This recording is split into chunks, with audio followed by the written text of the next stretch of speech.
Hello and good evening, everyone. Welcome to the book release of Kavikāmadhenu.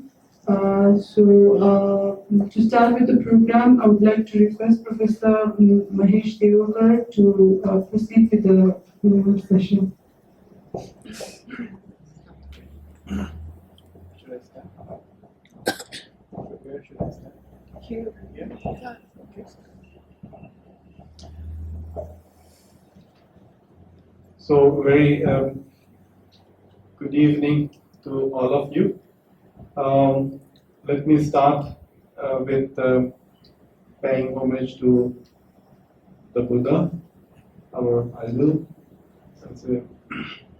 Namo tassa bhagavato arahato samma sambuddhassa. Namo tassa bhagavato arahato samma sambuddhassa. Namo tassa bhagavato arahato samma sambuddhassa. First of all, let me pay my respect to Venerable Geshe-la, who has been so kind as usual, and the thought of having this book release here came up during our conversation over the phone, and in fact my wish was to invite Lokeshchandra ji and Geshe-la to Pune for the book release, and I thought that it would be a great opportunity for us in Pune to have both Lokeshchandra ji and Geshe-la together at the same time in our Department of Pali at the University of Pune. But then Geshe-la said, "Why don't you do this in the Tibet house?" And then, so it was quite unexpected because I was not really prepared for this. And I was rather trying to convince him, and also we were trying to convince Lokeshchandra ji to come to Pune for this, for the book release. And I also had a thought because our late teacher, Professor Michael Hahn from Germany, with whom both myself and Lata, we worked together, and especially also on this particular book, which is going to be released today. So because he passed away on 12th of July in 2014, and since then, in the memory of our teacher, we started a lecture series, a memorial lecture series, and I thought that it would be a great opportunity if Dr. Lokeshchandra ji comes to Pune and delivers Professor Hahn Memorial Lecture, and the Geshe-la is also there, and then in this company of both of them, we can do the book release. That was an earlier idea. But, when I spoke to Geshe-la, he is very spontaneous and often unpredictable. So he suddenly gave this thought that we should do this in the Tibet house. And then I said, Geshe-la, is it really true? Can we do this in Tibet house? And he said, yes, I will do all arrangements. And that thought now is something which is now coming true here today, this evening. And I'm happy that all of you are here as witness of this wonderful evening. So, that's what I mean, and actually me anchoring this program is also something which came all of a sudden. So I was again not prepared for this. I thought I will sit in the audience and listen to these scholars here. But again, the world there's so much impermanence, so much unpredictability. So I'm here standing before you. I feel that it's a great honor for me to be here in the Tibet house. It is, in fact, for me, for the first time I'm here, though I'm connected with Geshe-la and the Tibet House indirectly for so many, with Geshe-la, of course, directly with the Tibet House, indirectly through him for so many years. I'm very happy that we are here. It was just last last year that we had a conference in the Tibet House, and that was also for me the first time to meet Dr. Lokesh Chandraji in person, because we have been using his books and reading his books since we started studying Tibetan and since we entered the field of Buddhist studies. So I'm so happy and so grateful for Geshe-la for providing us this opportunity to be in the company of both of them, and also I must say that in this wonderful community, wonderful family of the Tibet House. Tibet House is it's like a house for us. So I'm very happy for that. And the third important thing is that we also have with us here today Aditya Goyalji, who has been again associated with our department and with our publications for many years. It is again Professor Han who introduced us to Aditya ji. So it was a very interesting thing that both are Indians, but we were introduced by a German professor, so to each other.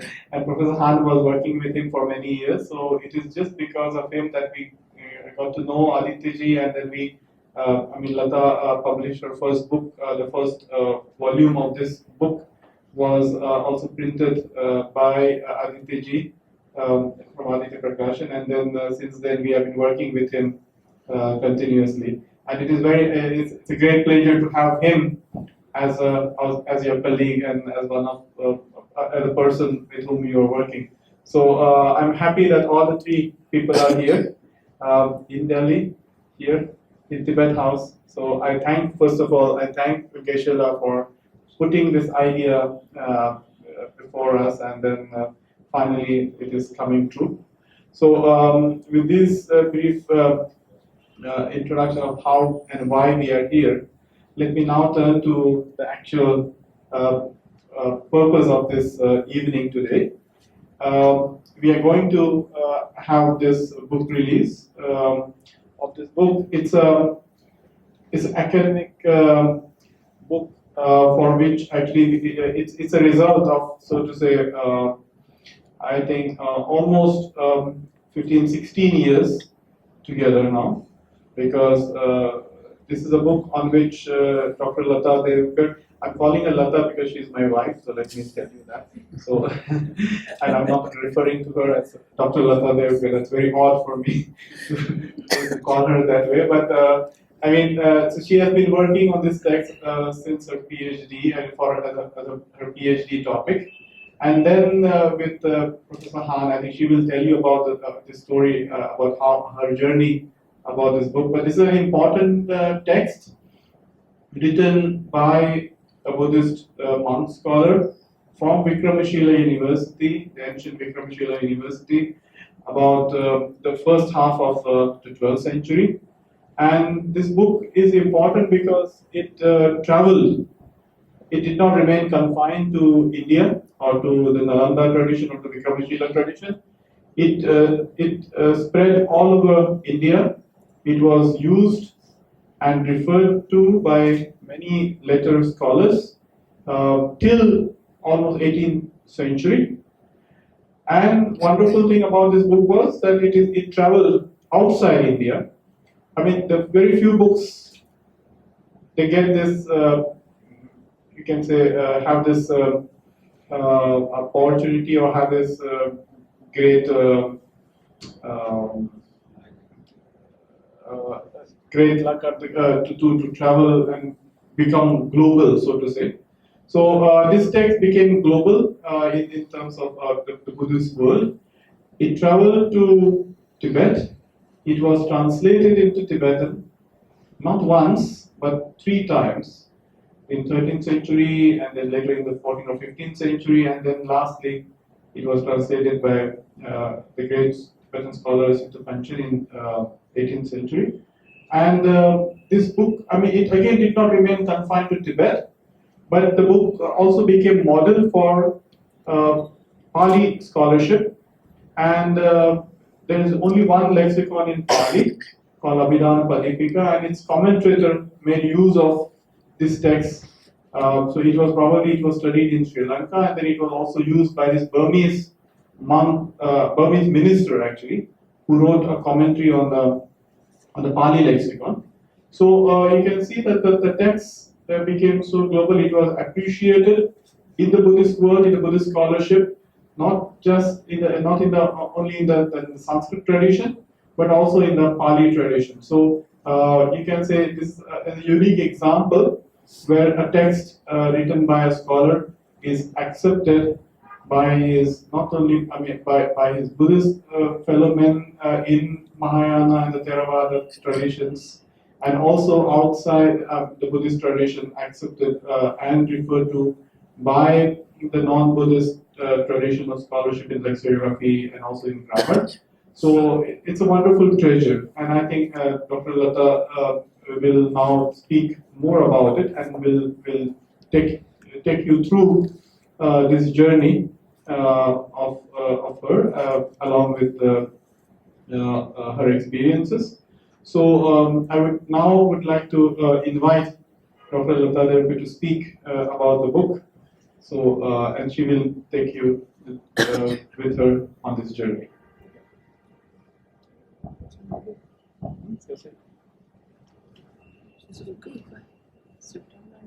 Yeah. Is it okay? You can sit. Yes.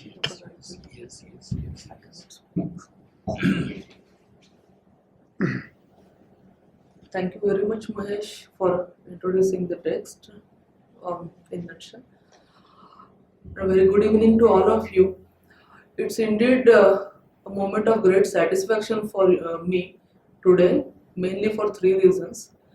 As Mahesh said, when we started studying Tibetan almost 20 years back in 1998, Lokesh's dictionary was one of the chief study material we had.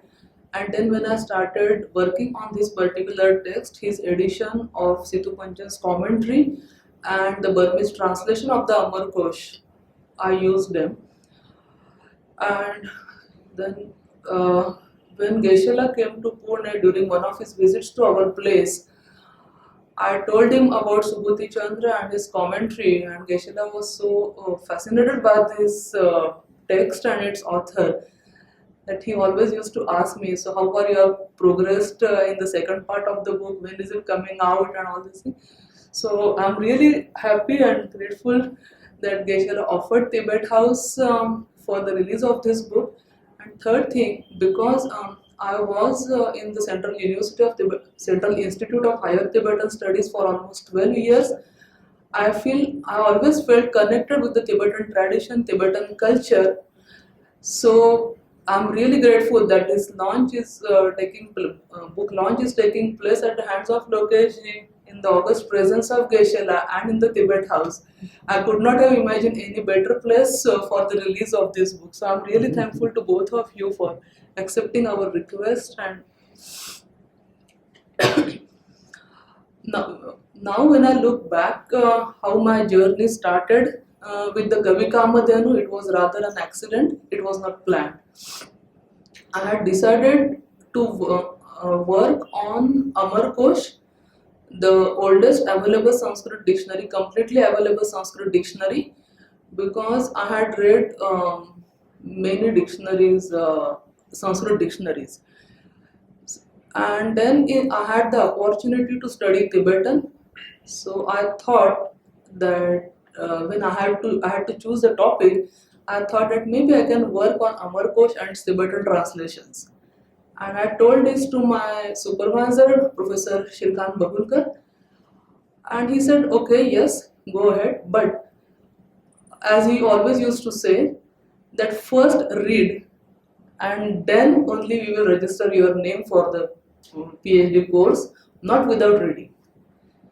And in the meantime, in Sarnath, my boss, J.S. Negi, he asked me about a commentary on the Amar Kosh, possibly with a Tibetan translation that can be used in our Tibetan dictionary project, which was ongoing at that time. And I just knew that, okay, there is some commentary, Subhūticandра's Kavikāmadhenu, it is translated into Tibetan. So I told him.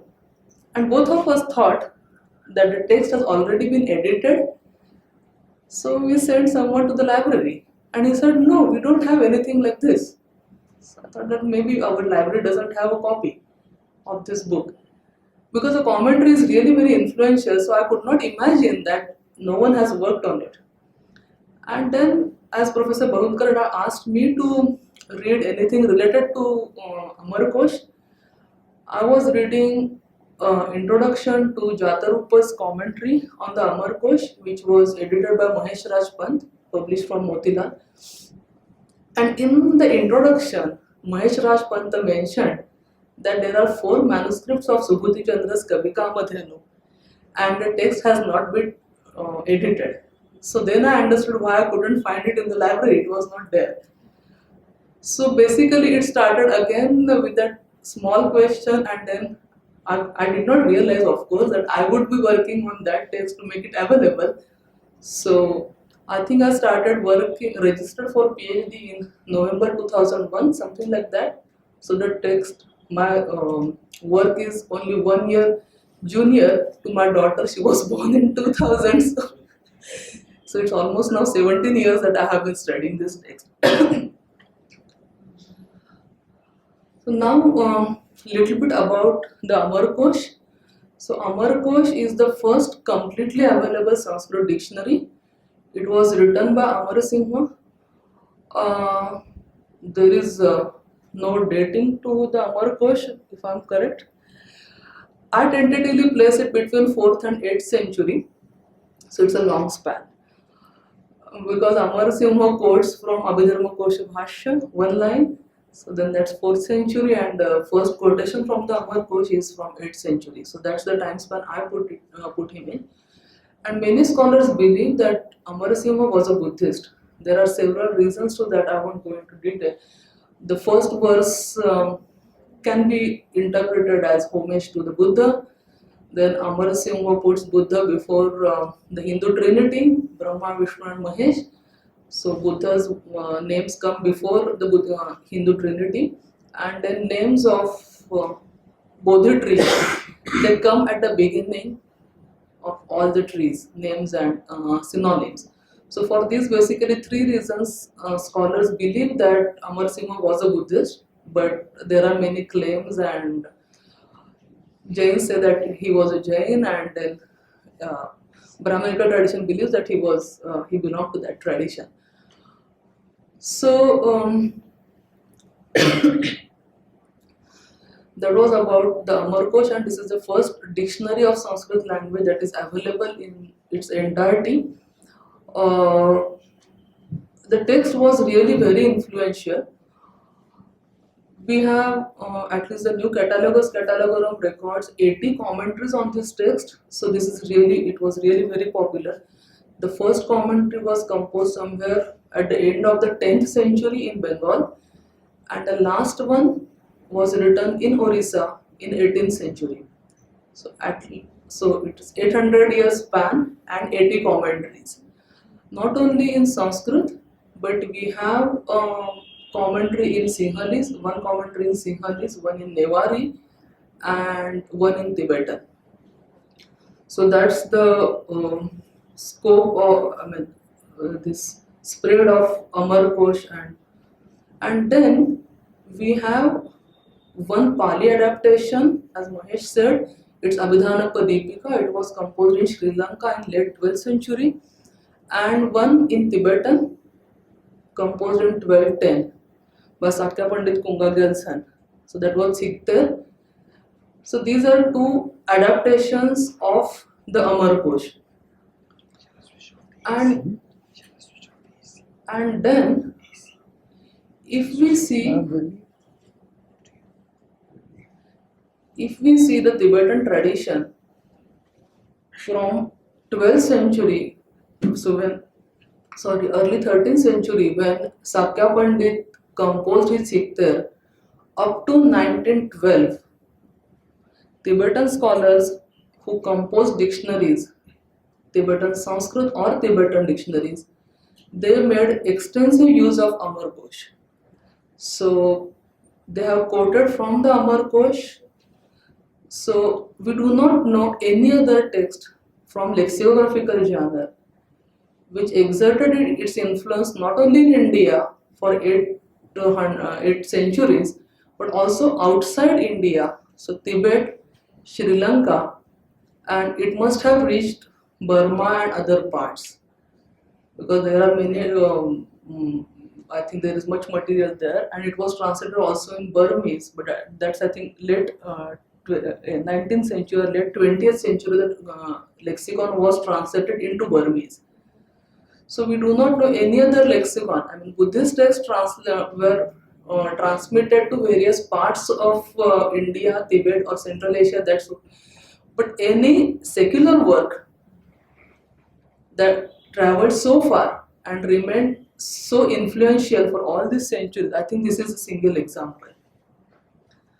And now in the vast commentary literature, so there are 80 commentaries in Sanskrit. Subhūticandra's Kavikāmadhenu is important for several reasons. Firstly, chronologically speaking, this is the third known commentary on the Amarkosh. It was written by Subhūticandra, whom I have placed between 1060 and 1140 Common Era, and the commentary was written somewhere between 1110 and 1130 because the help came from the Tibetan sources, not from the Sanskrit sources. So Tsultim Gyaltsen, who translated Arya Saddharma Smrityupasthana Sutra, he writes that he read this sutra in Vikramshil with Subhūticandra. So, and Tsultim Gyaltsen passed away in 1130, so by that time it must have been complete. The Subhūticandra belonged to Vikramshil monastery. Tsultim Gyaltsen calls him a scholar of lexicography. That is proved. We have this his voluminous text with us.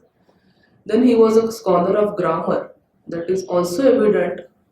We have manuscripts of a text called Subanta Ratnakara, which belongs to the Chandra grammatical tradition, and it must have been very influential. At least we have 6 manuscripts and Tibetan translations again, and then again there are several other influences of this text we can see in Tibet and also in India. So he was a grammarian, and the third field which Tsultim Gyaltsen says that he was a scholar of poetics. We do not have any evidence or any text written by Subhūticandra on poetics, but the verses which he compiled at the beginning of the Kavikāmadhenu or Subanta Ratnakara, they are really very difficult. They are beautiful, but that points out that he was really a scholar of poetics. But so far, I did not find any manuscript, or Subhūticandra never refers to his other texts, so I do not know. Secondly, why Kavikāmadhenu is important is because it is the only commentary on the Amarkosh that was translated into Tibetan. So the first translation took place somewhere in 13th century by Dappa Gyaltsen. It is not a good translation, so to say. He omits most of the grammatical discussions. He omits citations from literature because he says that the Sanskrit manuscript he had was not complete. So maybe because of that. Then in 15th century, the text was again translated by Shalu Lodzawa, translator from Shalu, Chokyun Sangpo. It's slightly better translation, but again I think it's only 54%. The first one is somewhere between 5 and 5.9%. This is now 54%. But yeah, still it omits many things, and so one cannot really rely upon this translation. So when I started, I had access only to these 2 translations, and it was really frustrating because Tibetan did not help me, and Sanskrit manuscripts were there, but I was still looking for Tibetan. And then Lokesh's introduction to Amarkosh in Tibet, it came to my help to rescue me, where he mentioned that Subhūticandra has translated this text. And luckily I was in Sarna, so I had a perfect environment to work on Tibetan text, so I could get access to that text. And that was the turning point, because Subhūticandra, as is rightly said, he was outstanding grammarian of Tibet. So he took so much pain to translate each and every word, each and every verse, all these complex verses, Sanskrit verses, understanding them and translating them. So he did that. And then he traveled to Nepal, collected many manuscripts, not many, but maybe 3 manuscripts of the Kavikāmadhenu.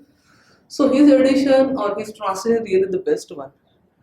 And then here we have 97.7% of the text in Tibetan. So that was one more reason why Kavikāmadhenu always remained important and people were really interested. I mean, I think the first reference by modern scholars is somewhere in 18 something. The German scholar who wrote about Kavikāmadhenu. Then in 1912 we have the first edition of the Kavikāmadhenu from Natham. So that was from Calcutta. So scholars were really interested, but no Sanskrit manuscript was available. And then in 1930 and 1936-37, 4 manuscripts in 1 decade they came to light. 3 in Tibet. Rahul Sankrityan mentioned 3 manuscripts. Then Rahul ji also mentioned that there is one more manuscript in Chandigarh. At that time, not in Chandigarh but in Lahore. And then these 3. And then scholar from Madras, he also got 1 manuscript. So that was, I think, quite turning point that suddenly we have now 4 manuscripts of the Kavikāmadhenu, and from that time a need was always expressed that this commentary should be published because it contains so many quotations, so many citations from other texts. So that was written in 1934 somewhere and in 1953 that this commentary should be published and made available to scholars. I don't know why nobody took it up. Mahesh Raj Panta did decide and he did prepare an edition, but he did not publish it. But apart from that, I think someone from Varanasi started working on the text, but it was not published. At least I do not know. So this was the third reason that his commentary was very important because of its citations. I will just read a list of jhanas from which Subhūticandra quotes. So within Brahmanical tradition we have Vedas, epics, Ramayana, Mahabharata, Harivansha, 4 Smrutis, then Puranas, small poems, plays, prose, Mahakavyas, then commentaries on Mahakavyas, stotras, didactic literature, poetics, dramaturgy, metrics, astronomy, medicine, veterinary science, philosophical literature, polity, Kama Shastra, Buddhist narrative literature, didactic literature, and grammatical texts and lexicons, and texts which I do not know to which genre they belong. So there are 28 texts. I do not know to which genre I should place them because there is no reference to author, or I just have 1 citation and I cannot guess. So these are almost now 26 genres, and texts are 253 texts from which he quotes, and number of quotations is more than 2000. And there are still about 100 or more than 100 citations which I cannot trace back to any text. So if we see this list, it makes it very clear that Subhūticandra is quoting from almost all genres of Sanskrit literature. He has not left any. And he is one of the earliest commentators. The 2 earlier commentators, Jatarupa and Shiraswami, they do not quote from so many genres. But he has advantage that he is a Buddhist, so he knows so many Buddhist texts. And he is a grammarian himself, he is a lexicographer himself, so he just and he is a poetician himself, so he just picks up from so many different texts and genres. So among these texts, many are really very well known in the field of Sanskrit, like maybe Kiratarjuni or Kumar Sambhav, Kalidasa is there, Bharavi is there, Magha is there. So these are there. These are well known. There is, no surprise that he is quoting from such famous texts. But then there are some texts which are available only in manuscript forms. If you see various catalogs, they are available there, but nobody edited them. And there are still texts which are not available even in manuscript forms, but only in the form of quotations in literature, like Ashcharya Manjari or some other texts. And there are still some which we know only through Subhūticandra and his Kavikāmadhenu. There is no other commentator on the Amar Kosh quotes from these texts, and there are really many. So this is one more. And because Subhūticandra was Buddhist, what he did, he quoted from Buddhist literature. And again, this involves famous texts like Ashwaghosh's Buddha Charita, Saundarnanda, Jnanashri Mitra's Sakara Sangraha, so Shantarakshita's Tattva Sangraha and Dharmakirti's Pramana Vartik. We have one citation from these, but they are there. And later commentators, they omit these Buddhist quotations most of the times. So that is also interesting to see how they quote. And then whenever Subhūticandra gets an opportunity to quote for something, his usual choice is Buddhist authors who composed secular literature.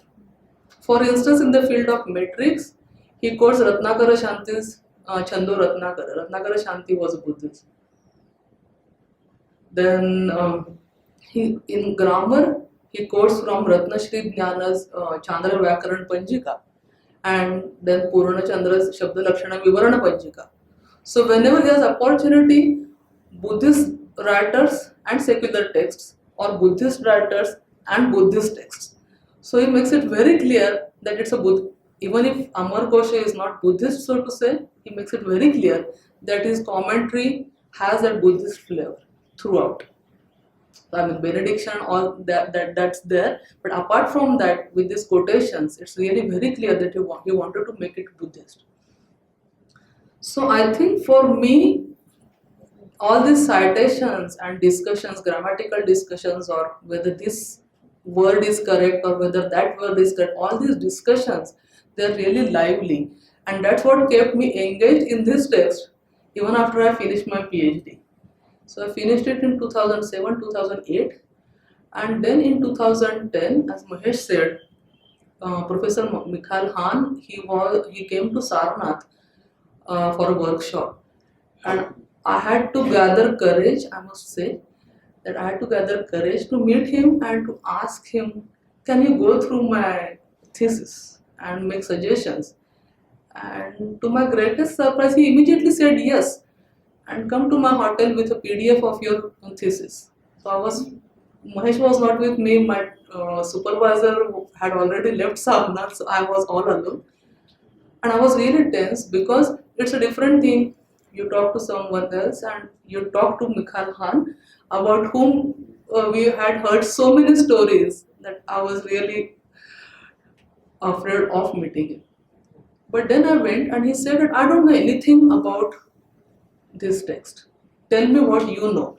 So I told him that I had consulted all these translations. I also told him that the text reached Myanmar at some point and it was quite influential. He was happy, and the next day he wrote an email and said, I won't hesitate to include your book in my series. This was really an honor which I would not have anticipated, considering the fact that in this series, no Indian scholar's book has been published till now. So we could not believe, both me, Mahesh and Professor Bahulkar, and we were thinking whether this is really true or not. But then that was a journey, as Professor Hahn asked me to apply for some fellowship so that I can go to Germany and work with him. I applied for the fellowship in 2011. In the same month, Unfortunately, Professor Han was diagnosed with cancer, but the surgery was successful, and I got 6 months to read with him, and only, I mean, we used to meet once a week for 2 hours. But believe me, for next 2 weeks, I really had to work hard. Whatever he wanted me to implement and make changes in my edition. So that was the beginning, and I think 2012, 2013, I revised my PhD thesis, which was based on one manuscript from Tibet. The manuscript is now in Germany. It preserves only 5% of the text. I think it is here. Yeah, I think it is here. So it's only 5% with its Tibetan translation. I had finished with my edition, and one native speaker was going through all the text and making corrections to my English. And we got the news that Professor Han's cancer has relapsed. And even after surgery, he would get only 8 months, which means that it was very much possible that he will not see the book published. But I think his willpower was really very strong. I think in May 2014, on 5th May, Aditya can correct me, I sent the final file to him. He knew the situation, and you won't believe. So file was sent to him on 5th of May from Germany, and on 11th of June 2014, we got copies in Germany. So he was really very fast, and we got the copies. Professor Han was very happy to see the book, and we had kind of uneasy satisfaction, because we knew that we don't know how long Professor Han will survive, but we could make it while he was still there. And within 1 month, on 12th July, Professor Han passed away. So we could make it while he was still alive. And then that period was really stressful, because I had just started working on the second volume, which we are releasing today. Professor Han was no more, but then his successor, Professor Haneder, then my colleagues in Marburg, Dragomir Demitrov or Stanislav, and then scholars from Hamburg, Professor Wesler, Professor Isaacson, and Professor Dojo Wangchu. They went through the draft edition. Mahesh was all the time there to help me with grammar. Professor Bahulkar, he was always with me in all the stages. So they were there, they read several parts of the texts, and yeah, the result is now here before you. So that was the entire journey, and I was really happy that I could complete it, not when even if it was not when Professor Han was still alive, but we tried to implement whatever he taught us in 4 years that we got to learn with him, and implement all these things, and tried to make it a small contribution to his series Indica Tibetica as 55th and 56th volume of this. So now it's only my wish that when Subhūticandra composed this text, it traveled to all parts of India. When we have quotations right from Kashmir up to Kerala, people knew him.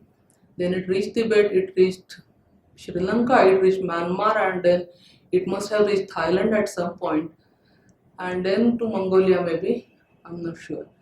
So it traveled at that time, and now I think Subhūticandra is ready to travel the world with these 2 volumes. Thank you very much.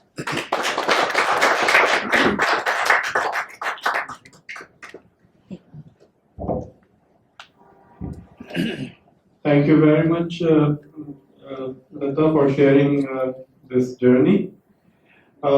There's a wonderful verse in the text which Lata had in the first volume. So we said that whatever we have received from our teacher, we are offering it back to him. So that was something how we offered the book. And as Lata was mentioning that this is a feeling of giving back what you have received from your teachers, known, unknown. Lokesh Chandra must not be knowing, as Lata mentioned, but he is our indirect teacher in this way, because we started our journey with his books, with his dictionary. Um, when we started this journey in 1998, 99. And we are very happy that he is here with us today to release this book. So I think I would request Keshila and also to Dr. Lokesh Chandra to release the book formally. And it is to give their blessings to this book, as Lata has expressed the wish that the book should travel in the country and outside the country, and I'm sure that with the blessings of two of them, it will certainly travel a long way.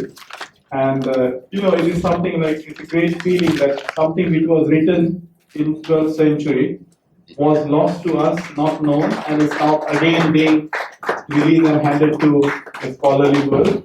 I'm thankful to both Keshila and Dr. Lokesh Chandra for doing the honors to us.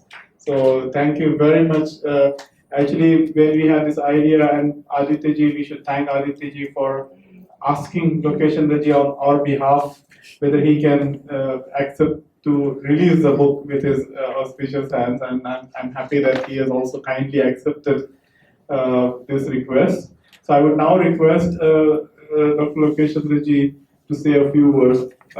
I'm not involved, getting involved in the formal introductions and so on and so forth, because I think there will be nobody here who doesn't know Lokesh Chandra. So I think I would straight away request him to say a few words about the book and give his thoughts on this entire kind of topic.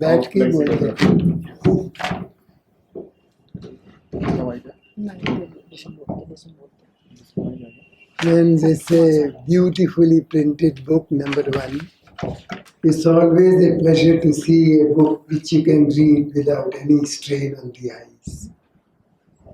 Secondly, it opens very well.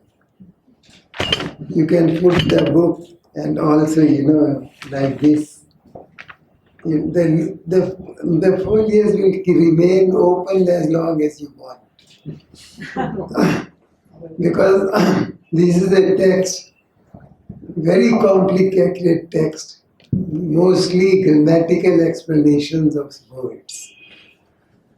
And the critical apparatus in this book is marvelous. Something which does credit to Indian research.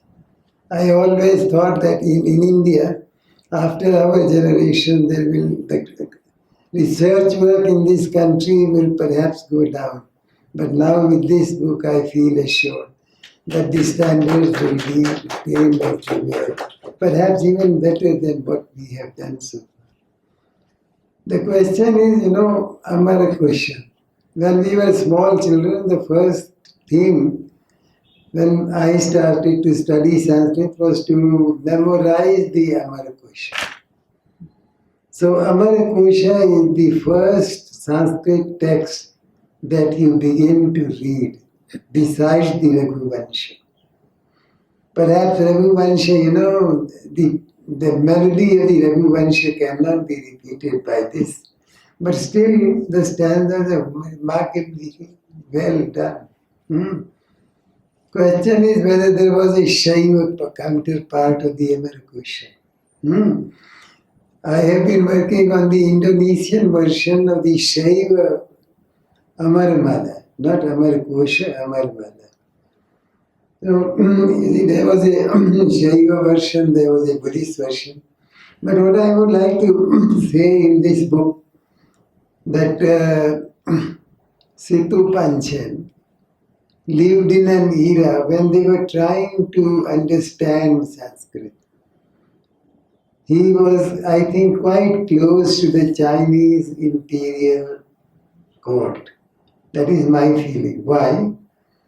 Because he wanted to translate Chinese texts on astronomy and astrology. He used to have a very close nexus with Gomboja, who was the main person in charge of the translation of Tibetan texts into Mongolian. And the period of Qianlong, Emperor Qianlong of China, is extremely important because he, for the first time, his grandfather, his father, and he, three people wanted to correct all the Sanskrit mantras that occur in the Chinese Tripitaka. Because he wanted his mother to live long. And and on her 80th birthday, he told Lord Buddha that I will not print this book before my mother is 80 years old. So for 3 generations, they tried to correct the Sanskrit text. Correction of Sanskrit text was a very important part of the Buddhist world, particularly the pronunciation of the text. Even today, a bhikshu came to me from Vietnam. He said, we want to correct the Sanskrit of this Dharani. It's the hymn to Nilkantha Shiva, but supposed to belong to 1000 Aug2018. The hymn doesn't say that it belongs to 1000 Aug2018. It is very clearly addressed to Nilkantha Shiva. But whatever, so I said, recite the Dharani. He recited. The melody was beautiful. I said, just keep it. The Sanskrit words may not be correct. But if you have the Sanskrit text, you don't get this melody. So we are, and then any change in the tradition is, beginning of the death of the tradition. The moment you try to change the tradition, it very fast, perhaps like the bullet train, it just goes into oblivion. So I said, no change. So, and then I have a feeling that the whole idea of Sanskrit studies in the time of Setu Panchen should actually go back to China, because the Setu, the title itself is a Chinese title. It's not a Tibetan word, Chinese title. The Ming dynasty, emperors of the Ming dynasty gave this title to the founders of the Setu tradition. And it's the Chinese term. And the Ming dynasty was extremely interested in Sanskrit. Why? I have seen their utensils in which they used to eat. Every utensil has a Sanskrit mantra on it. I think the only place in the world that is during the Ming dynasty, the emperors were using utensils with Sanskrit mantras. There are about 300 of them. I have not been able to get their photos. They are beautiful. Not only the mantras, but also the utensils are extremely artistic, done for the imperial house. So, from the Ming period onwards in China, there was a great renewal of Sanskrit learning. Especially the pronunciation of Sanskrit was very important for them. So, this tradition was just emerging in the 17th century with Setu has to be explained in a different contextual framework, not just the Tibetan framework. It's very interesting that the first dictionary to be done in Tibet for the translation of Sanskrit text is not an Indian text, it's the Mahavyutpatti created by the Tibetans themselves. And the scholars who did this were not Indian, they came from Bactria. They took out all the terms that had been translated before them, about 700 texts, which had been translated before the Mahavyutpatti. And then the Tibetan emperor said, hereafter the terminology will be fixed according to the Mahavyutpatti. So the terminology was fixed. So why does Setu translate the Amar question? The whole ambience of that period of reviving Sanskrit learning was a very important aspect, not only of East Asia, but even as far as Mongolia. They were trying to revive Sanskrit studies. And The work has been so beautifully done, so perfectly done, that is a credit to the editor, Lataji, but also to Indian scholarship. That Indians can do good work if they really mean it. My problem is the Indians don't do good work, shoddy work. Whatever is being done, you go to China, not everything is so perfect. Tibet. And Taranath has very simply written that they did not take Indian artists, Indian craftsmen to make images. They took them from Nepal. And Situ Panchen was very much interested both in painting and in sculpturing. And he was in close contact with the Nevars, who are great artists even to this day. The image of the Buddha they make is perfect. In my place, I have only the Nevar image, beautifully done. And to make the eye of the Buddha is really a marvelous piece of work. He should be in the Dhyana Mudra. So people cannot make the face of Lord Buddha. One day I went to see a Buddhist exhibition in Delhi. And I told that a lady was sitting and I said, you see, come along with me, I'll show you what is wrong with all this. You're showing all nonsense. It's a insult to Lord Buddha. पर आपको पाप लगेगा. So Situ's work was multi-sided, created a tradition which lived on for about 200 years. He's a great writer, and I think that just his greatness is also reflected in the critical edition of the commentary of Subhūticandra. But it has no meaning for Tibetans. It's purely a grammatical commentary. It makes no sense to a Tibetan. Tibetan grammar is very simple. So you see, grammar exists only in two languages of the world. One is Sanskrit, the other is Latin. The other languages don't have grammar of that, extent, complication. And Latin also came into the grammar in Latin became creative in the 1st century AD when they became an empire and they had to replace Greek by Latin. So they had to create a grammar. And all the modern European languages, they are daughters of that Latin exercise for 2 centuries. At least 70 to 80% of the English vocabulary is Latin. Likewise, in every language except Russian, where the Latin words are not used to that extent. They have their own creations. So the linguistic creativity was an important part. And in Tibet it is important because there are in Tibetan many texts which are extremely important for us to understand. The other thing is, why did the Tibetans create their language? Why did they create all this greatness?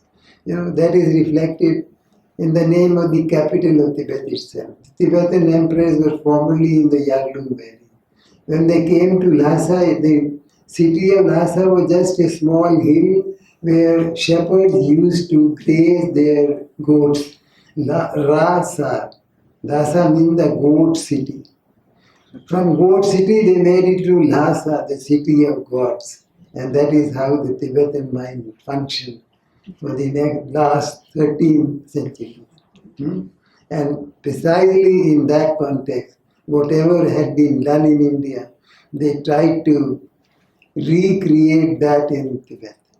And also wrote some very extensive, very perceptive commentaries on Tibetan Buddhist thought.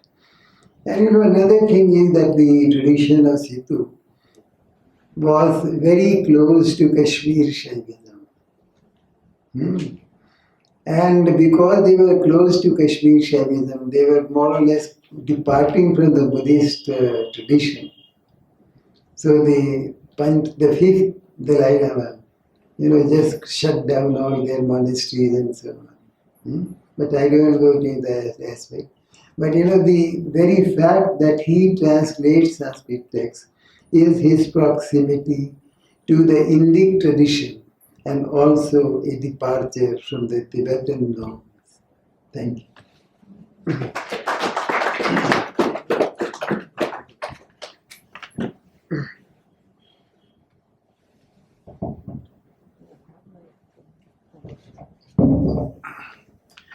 Thank you very much, Lokeshandraji, for sharing your valuable thoughts. And he always has some unique questions and unique ideas on this question. So whenever he puts a question, it's a simple question, but always makes you think. So I think even today he has raised some important questions regarding why the texts were really translated so late in 18th century in Tibet and so on. So it's still kind of something which is very thought provoking and makes you think more about the entire history of translation in Tibet. I will, before handing it over to Geshe-la for his remarks, his thoughts on this, because I don't think that I will be speaking after Geshe-la speaks. So let me thank here on behalf of both Lata and myself, the entire team of Tibet House, especially Tenzin Chodji, and she has been in contact with us for last several days and was coordinating all things. So along with her, the entire team of Tibet House and who made this program happen and take place here. So I'm really thankful. I really don't know other people who are kind of working for this, but I'm really thankful to all of you from bottom of our hearts. So thank you very much to make this happen. And now I think I would like to request Geshe-la to say or to express his thoughts. And I won't thank him because with him I have a special relation which we have for many years now. So I just seek his blessings for the book, and I request Geshe-la to please speak.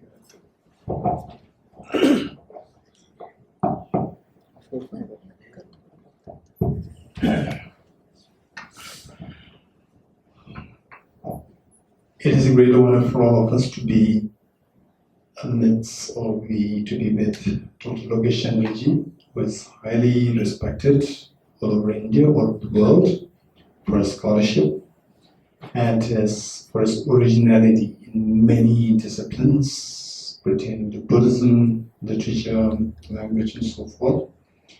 And we also have Professor Mahesh Deokarji. At one point, you wouldn't believe, I was invited by the Buddhist psychology. There's one group there, started by Asha Zobenji, two of them, and then two of them. So that was not so formally affiliated to the quality department for the university then at that point.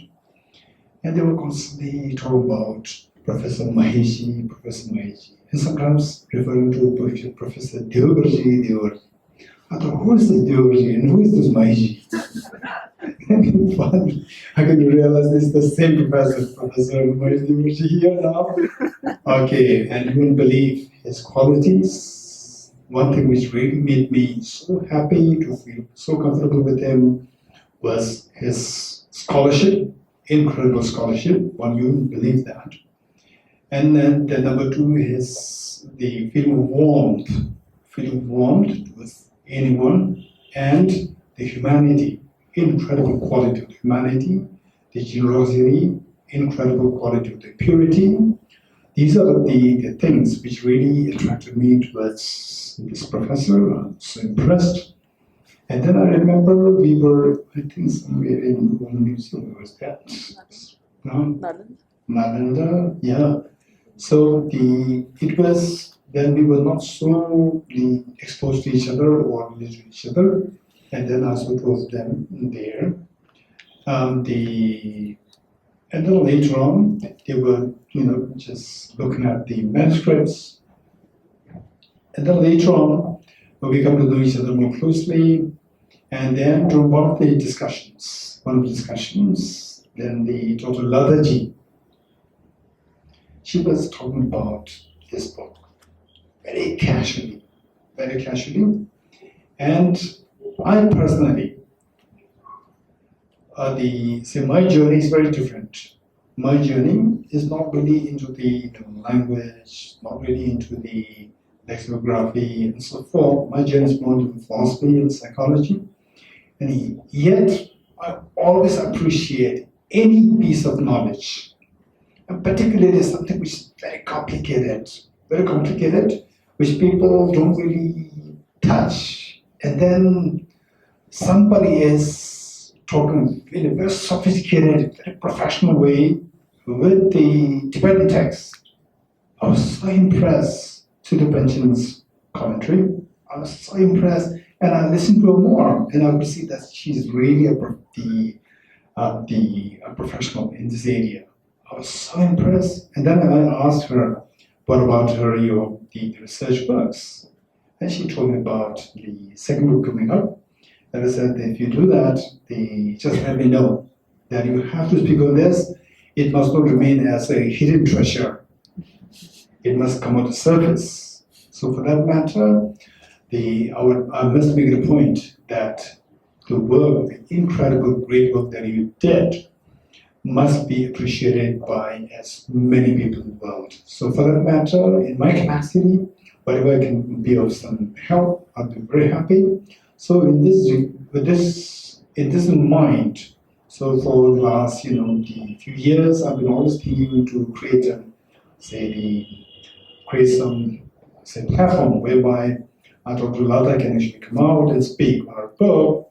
And somehow most of our programs are mostly around Buddhist psychology and modern science, about Buddhist physics and the Buddhist philosophy. So we did not really get the opportunity to take this out. So finally, last time we did get the opportunity, and we are so happy that this piece of knowledge, somebody put so much hard work, and it must come to the surface, because this is not for the sake of the Dr. Lataji, it is for the sake of the treasure of the world. It's an incredible treasure of the world. And so therefore, we are very happy that in front of Dr. the Lokeshi, a great treasure of this knowledge. And then we have Dr. Maheshji, incredibly great inspiration and the knowledge and the pure heart. And then somebody who has really worked so hard on the ground for all these many years. And there too, the associate director with Sanskrit, associate director with the Tibetan source, and so forth, Dr. Lataji. I'm very happy that this is now, today is happening. And then just for information, just a little bit of my personal journey about this, for example, and in fact, sitting with Dr. Subhūticandra for sitting with him and knowing him for the last few years, and as Dr. Maheshji rightly pointed out, that there's always something new coming up, right? Very interesting things which really hit you so hard to, okay, this part I've never thought, right? Okay, so with this, what I would like to say is that in fact, Dr. Lokeshi, I would see that there's a tremendous sense of sympathy, there's a tremendous sense of, the recognition of what is a real treasure and what is not. And this is which I noticed so deeply into Dr. Lokeshi. And if it is a knowledge, if it's a treasure, no matter who has it, right? Even if somebody who is not really recognizes much, if that person has it, still he recognizes it. This is something which I noticed in him. So this now, as my personal journey, is that, for example, so my whole journey, as I said earlier, is on philosophy, psychology, logic, and epistemology, and so forth, rather than the linguist part. And yet, we cannot really evade the linguistic part, because all the concepts we have to all the concepts should be studied, or they all came from the Sanskrit sources. And although I did not study Sanskrit, but I cannot evade Sanskrit. For example, how these words, some of the Pratismutpa, how they interpreted, how these words they come into the origination, how this works. Pratit, Samutpa. So all these things in the Tibetan sources, we can see that they are literally cited as Pratit Samutpa, and then broken it down, put them together, and then how the words are constructed. So we have to study all these things. And then verse, which is like a penalty for us who are not so much into language, into the linguistic part, is that all the root texts are translated from Sanskrit into Tibetan. And we study the Tibetan language, but it's so difficult for us to unfold the meanings. So difficult. We're reading the Tibetan text, translated from Sanskrit. So difficult. And how come it's so difficult? Only if you read the commentaries, then you sense, okay, yes, it means there's a tremendous beauty there in this language. There's a tremendous beauty there, which I did not appreciate unless I read the commentary. So this is how I realized how beautiful Sanskrit is. And I did not study Sanskrit. I simply read the Tibetan, which the translation which are being so loyal to the original Sanskrit. This is the beauty of the Tibetan translation. So loyal that it's a punishment for the later Tibetan generations. Because they find it so difficult to understand. Because the context, the syntax of the language structure is very different in British Sanskrit, and Tibetan is very different. So one time what happened was that I was translating for His Holiness the Dalai Lama. I think the teaching that His Holiness was going to give was on, I think what was that? I think that was on the Bodhicharya. No, I think it was Chanju Sindel. Commentary on the Bodhicitta Vivarana. Bodhicitta Vivarana, that was the teaching that His Holiness was to give. And because I was a translator, I had to look for the commentary, because the root text is very complicated. So I looked for the commentary. And look at the commentary. I got two. One, the commentary by an Indian master, translated into Tibetan, and another, a Tibetan commentary. A Tibetan master's commentary, original commentary. I read the Indian commentator's commentary. I read it. It's so difficult for me to understand it. Reading the Tibetan commentary, it makes my mind flow so easily.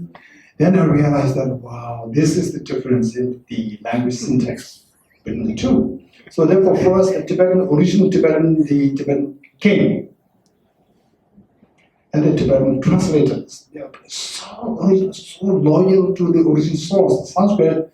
They even maintain the Sanskrit, the syntax, the language syntax, everything maintained there, that it is not really directly relevant to the Tibetan syntax. And so therefore, everybody who has to study these original sources in Tibetan, yet translate from Sanskrit, is very difficult for us. So therefore, yet we have to, there's no way other than to do that.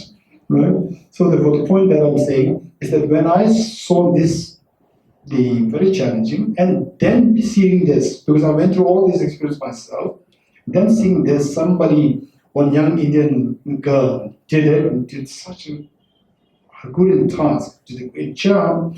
I was so fascinated, I was lost in admiration, that I told that this must come out. Okay, this is how our friendship came into being. And then amidst this group, we have the two beautiful children there, Sayuri, Sambar, two of them, right? So they have been a great support for the two parents all along the journey. Yes, okay. So thank you so much. And as two of them already pointed out, that Dinjala who worked so hard for making this possible, and all the other staff, the Jumna, and everyone, all the staff here. So, and all the participants here in the audience, thank you so much. And thank you, Dr. Lugesh, thank you, Dr. Lata, Dr. Mahesh, thank you so much.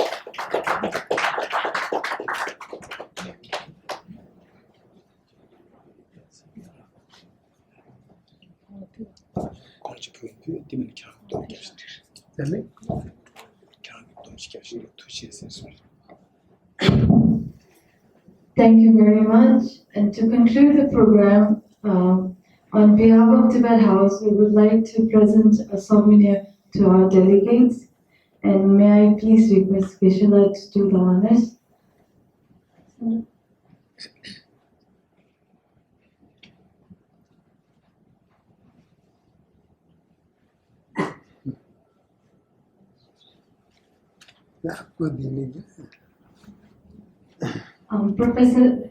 Professor Lokesh Chandra ji. Okay.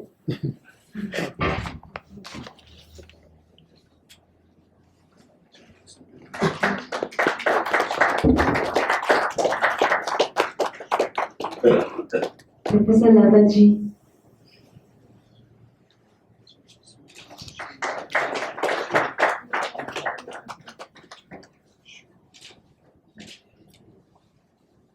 And Professor Mahesh ji.